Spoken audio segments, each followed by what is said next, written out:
بسم اللہ الرحمن الرحیم، معزز ناظرین گرامی، السلام علیکم۔ آج کی ہماری گفتگو کا مقصد دنیا میں سب سے بہترین عورت کون سی ہے۔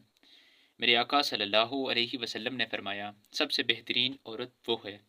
نبی کریم صلی اللہ علیہ وسلم ایک دفعہ اپنے صحابہ سے پوچھنے لگے، بتاؤ سب سے بہترین عورت کون سی ہے؟ کیا ہمارے اس دور میں آکسفورڈ یونیورسٹی سے پڑھی ہوئی، نمل یونیورسٹی سے پڑھی ہوئی، پرسٹن یونیورسٹی سے پڑھی ہوئی، آزاد جموں اینڈ کشمیر یونیورسٹی سے پڑھی ہوئی، مسٹ یونیورسٹی سے پڑھی ہوئی، پنجاب یونیورسٹی کی ڈگری حاصل کی ہوئی، یا پھر باہر ملک سے MBBS کر کے آئی ہوئی، یا جو اچھی بات کرے، اچھی گفتگو کرے، عبادت کرے، نماز پڑھے، وہ افضل ہے؟ کوئی تو ایسی وجہ ہوگی جو سب سے بہترین عورت ہے۔ رسول اللہ صلی اللہ علیہ وسلم نے صحابہ سے سوال پوچھا، مختلف صحابہ نے مختلف جواب دیے۔ کسی نے کہا، حضور پنجگانہ نماز پڑھنے والی ہو۔ رسول اللہ صلی اللہ علیہ وسلم نے فرمایا، تمہاری بات ٹھیک ہے، پر میری مراد پوری نہیں ہو سکی۔ ایک اور فرمانے لگے، یا رسول اللہ صلی اللہ علیہ وسلم پردہ فرمانے والی۔ فرمایا، تمہاری بات بھی ٹھیک ہے، لیکن میری مراد کو نہیں پہنچی۔ ایک اور صحابی فرمانے لگے، حضور باپردہ عورت۔ فرمایا، تمہاری بات بھی ٹھیک ہے، لیکن میری مراد پوری نہیں کر سکی۔ مولا علی شیر خدا فرماتے ہیں، اس مجلس میں بھی بیٹھا تھا، لیکن میں بھی ان کی مراد پوری نہ کر سکا۔ مجھے بھی سمجھ میں نہیں آ رہا تھا، حالانکہ شہر علم کے دروازے کا نام ہے مولا علی۔ مولا علی فرماتے ہیں، اس وقت اللہ کی حکمت یہ تھی کہ جواب کوئی اور دے۔ حضرت علی فرماتے ہیں، میرا قد بھی تھوڑا چھوٹا تھا اور میں بیٹھا بھی سب سے پیچھے تھا، اور تھوڑی گردن جھکا کے میں نکل گیا اور فاطمہ کے حجرے میں پہنچ گیا۔ میں نے کہا، فاطمہ، حضور نے سوال پوچھا، صحابہ اس کا جواب دے رہے ہیں، لیکن حضور کہہ رہے ہیں تم میری مراد کو نہیں پہنچے، ذرا جلدی سے جواب دو اس کا۔ تو خاتون جنت ہنس پڑی، میں جواب دوں؟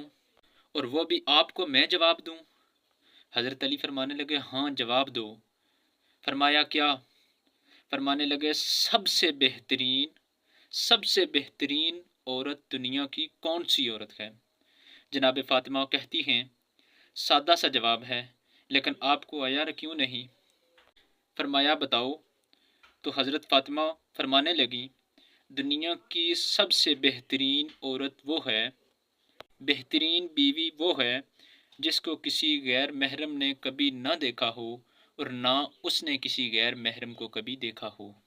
یہ کوئی پردہ نہیں کہ بیوی کہتی ہے کہ میں چہرہ ڈھانپ کے نکلی تھی، باقی میں دکاندار سب سے بات چیت کی، سب کے چہرے کو دیکھ آئی۔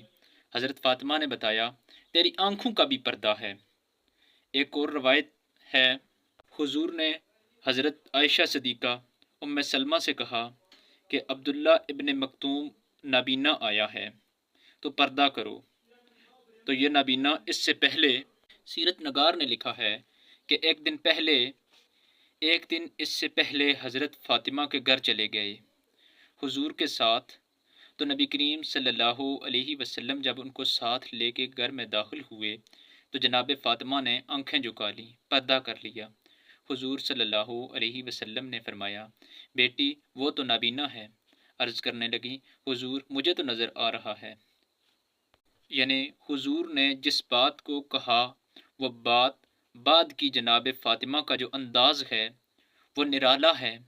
حضرت علی کہتے ہیں، جناب فاطمہ نے جواب دیا، سب سے بہترین عورت وہ ہے جو دنیا کی سب سے بہترین عورت وہ ہے جس نے کبھی نہ غیر محرم کو دیکھا ہے اور نہ اس نے کبھی کسی غیر محرم کو دیکھا ہے۔ یہ پوائنٹ ذرا مشکل ہے، سمجھنے والا ہے۔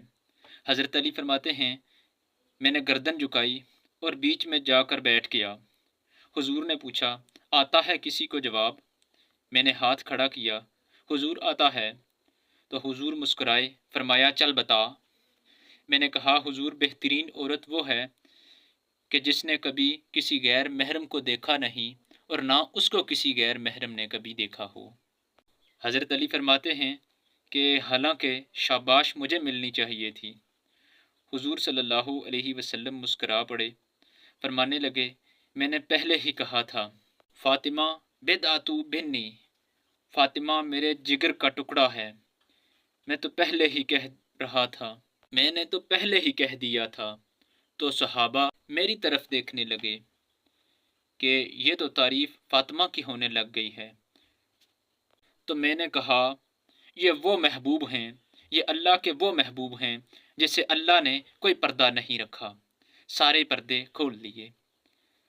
جناب حضرت فاطمہ کے وصال کا وقت آیا، انتقال کا وقت آیا، آپ نے حضرت اسماء بنت اویس کو بلایا اور بلا کے فرمانے لگی تو مجھے غسل دینا، اور سوائے میرے شوہر یعنی مولا علی نے حضرت علی شیر خدا کے اور کسی سے مدد نہ لینا، اور فرمانے لگی میں نے حبشہ کے بارے میں سنا ہے کہ وہاں جب بیویوں کا جنازہ اٹھتا ہے تو وہ لوگ چارپائی کے اوپر یوں کر کے لکڑیاں لگاتے تھے، نیچے باندھ لیتے تھے، تو لکڑی میں لچک ہو تو اوپر جا کر باندھ لیتے تھے تو وہ پردہ بن جاتا تھا۔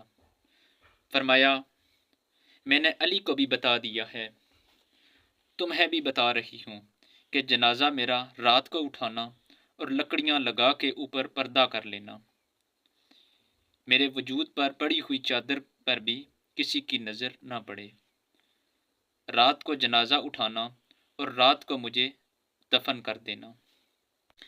مدینہ منورہ میں رسول اللہ صلی اللہ علیہ وسلم کے وصال کے 6 ماہ بعد جناب فاطمہ الزہرا کا جنازہ اٹھا تو مسجد نبوی سے ایک شخص اپنی داڑھی آنسو سے بری ہوئی نکلا تو حضرت ابو بکر صدیق رضی اللہ تعالی عنہ نے کھڑا کر کے پوچھا کہ نبی پاک صلی اللہ علیہ وسلم کے چچا عباس روتے کیوں ہو؟ حضرت عباس کہنے لگے پہلے حضور گئے تھے، ابھی نبی پاک صلی اللہ علیہ وسلم کی تصویر چلی گئی ہے۔ فرمایا کیا ہوا؟ فرمایا جناب فاطمہ کا وصال ہو گیا ہے، پھر سے ایک دفعہ مدینے میں رات آ گئی ہے اور پھر سے ایک دفعہ شام ہو گئی ہے، پھر سے جنازہ اٹھا۔ شیر خدا علی المرتضیٰ رضی اللہ تعالی عنہ نے، حضرت عباس رضی اللہ تعالی عنہ نے، حضرت قسم دین عباس نے، حضرت عبداللہ بن عباس تدفین سے فارغ ہوئے۔ ایک روایت یہ بھی ہے کہ حضرت عباس نے جنازہ پڑھایا، اور ایک روایت میں آتا ہے کہ حضرت ابو بکر صدیق رضی اللہ تعالی عنہ نے جنازہ پڑھایا، اور جنازہ جب پڑھا کر کے فارغ ہوئے تو حضرت علی شیر خدا کی آنسو رک رہے نہیں تھے، حضرت علی شیر خدا کی آنکھوں میں آنسو تھے، علی روتے کیوں ہو؟ فرمانے لگے صرف فاطمہ ہی نہیں گئی، مصطفیٰ کریم کی امت کے لیے دعائیں کرنے والا ایک بڑا ہاتھ رخصت ہوا ہے۔ جناب فاطمہ الزہرا نے 29 سال کی عمر گزاری۔ شیر خدا کی آنکھوں میں آنسو کی وجہ سنے صرف فاطمہ ہی نہیں گئی بلکہ مصطفیٰ کریم کی امت کے لیے دعائیں کرنے والا ایک بڑا ہاتھ رخصت ہوا ہے۔ جناب حضرت فاطمہ الزہرا نے 29 سال کی عمر گزاری۔ حضرت فاطمہ الزہرا نے 29 سال کی عمر مبارک گزاری۔ میں یہ بات یہاں کرنا پسند کروں گا۔ علامہ اقبال لکھتے ہیں اپنی اسرار خودی میں، اقبال اپنی اسرار خودی میں لکھتے ہیں فاطمہ جو تو نے کیا وہ کوئی نہ کر سکا۔ اقبال کہنے لگے فاطمہ میں تجھے دیکھتا ہوں تو تڑپ اٹھتا ہوں، کہنے لگے اے فاطمہ میرے رسول کریم صلی اللہ علیہ وسلم نے میرے پاؤں میں شریعت کی زنجیریں باندھ دی ہیں، اگر مجھے شریعت منع نہ کرتی، حضور منع نہ کرتے، حضور پابند نہ کرتے تو میں کعبے کا طواف نہ کرتا، فاطمہ تیری قبر کا طواف کرتا۔ فاطمہ نے 29 سال میں وہ انقلاب برپا کیا، امت پر وہ رحمت کی۔ علی کے گھر کی عزت علی سے سنتے ہیں، نبی کے گھر کی عزت نبی سے سنتے ہیں۔ وہ جس نے معزز کیا گھرانے کو، حسنین پاک کے بچپنے کو، حسنین پال کے دیا جس نے زمانے کو۔ اور میرے اعلیٰ حضرت فرماتے ہیں سیدہ زاہدہ طیبہ طاہرہ۔ کبھی آپ اگلا فقرہ سنیں تو بریلی کے امام نے حد کر دی، فرمانے لگے جان احمد کی راحت پہ لاکھوں سلام۔ کہتے ہیں کہ نبی پاک صلی اللہ علیہ وسلم کی جو جان ہے وہ سیدہ فاطمہ ہے۔ صرف جان نہیں بلکہ یہ وہ والی جان ہے جس سے نبی پاک صلی اللہ علیہ وسلم سکون حاصل کرتے تھے، راحت حاصل کرتے تھے۔ اس کا یہ مطلب ہے کہ نبی پاک صلی اللہ علیہ وسلم کی جان کو سکون حضرت فاطمہ سے ہے۔ جان احمد کی راحت پہ لاکھوں سلام۔ اور حضرت حسنین کریمین کا ذکر کرتے ہوئے فرماتے ہیں آب تدہیر سے جس سے پودے جنے۔ بریلی کے امام فرماتے ہیں آب تدہیر سے ریاض جنہ۔ بریلی کے امام نے یہاں پر بالکل حد ہی کر دی۔